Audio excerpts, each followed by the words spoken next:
Silap engkau 2 jam tu kau duduk rumah je kangkang. Okay guys, so now we're heading to somewhere secret golf trip as usual. Tampak budak-budak ni. Aku dah cakap jangan buat dah.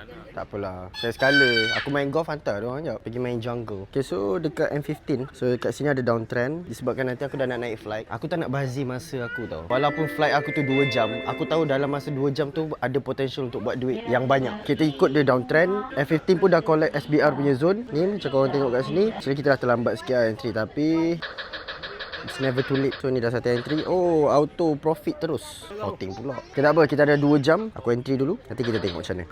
Private plane aku dah sampai. Confident dengan setup. Sebab apa? Sebab aku dah belajar guna e-book full swing formula aja. Aku dah ada ilmu. Aku akan trade tanpa ragu-ragu. Sebabkan aku guna e-book dari full swing formula yang ajar aku daripada basic sampai advance. Sekarang kita naik flight. Tengok 2 jam ni berapa aku boleh buat. Daripada kau sia-siakan 2 jam kau tidur, baik kau buat duit macam ni. Cop.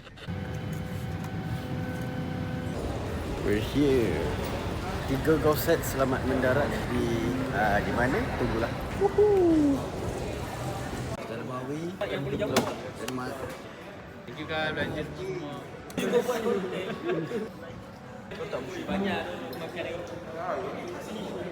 Aku dah kekenyangan dah ni. Nak makan ni, nak tidur dah ni. Baru teringat tadi aku ada entry sebelum flight aku ke Bangkok. Aku buat tengok ni apa kejadian ni. Selama 2 jam ni dah turun naik dah jadi macam gini. Sayang tadi turun maksimum sampai bawah ni tadi 140 pip. 140 pip tak collect. Tak 160 sampai bawah tak collect. Tapi itulah, sekarang dah junam jugalah ni. Adalah sedikit. Alamak. Collect. Tadi dah dekat $2,000. Ni $1,500. Kita collect profit. $2,000. Collect lah cepat. $2,000 almost RM10,000 Malaysia yang aku buat dalam masa 2 jam flight aku. Silap engkau 2 jam tu kau duduk rumah je kangkang. Nampak ni kat mana? Aku buat 2 jam tu daripada flight Malaysia pergi Bangkok. So dah kenyang lah. Inilah dia.